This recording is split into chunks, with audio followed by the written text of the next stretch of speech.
To better understand the current state of modern-day media manipulation, we must first look at the father of propaganda, Edward Bernays. His influence on the 20th century rivaled that of his uncles, Sigmund Freud, as Bernays pioneered the idea of crowd psychology with Freud's psychoanalytical ideas in what would become a new political ideal on how to control the masses. In his 1928 book, Propaganda, Bernays wrote, "If we understand the mechanisms and motives of the group mind, it is now possible to control and regiment the masses according to our will without them knowing it."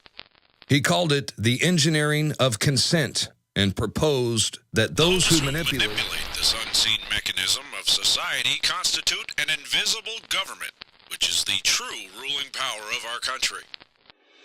It was Bernays who introduced the corporate giants to crowd psychology methods and polished techniques to manipulate society. He convinced the population to buy on impulse things they didn't even need by linking mass-produced goods to their own unconscious desires.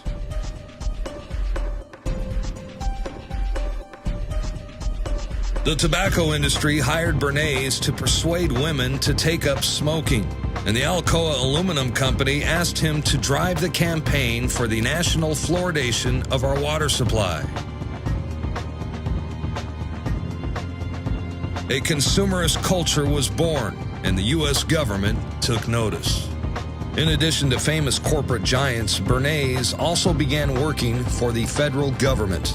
They adopted his technique of manufacturing ever-present dangers and then maintaining a constant state of fear to give those in power greater control of what Bernays called the mass mind.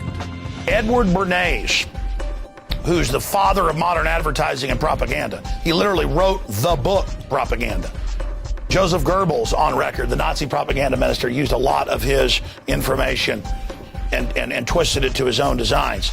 Bernays was the chief psychological warfare expert for more than 20 years, advising the Department of War. He advised them to call it defense. Don't be honest anymore. Call it the Department of Defense, because you're actually going to run giant imperial slaughter operations.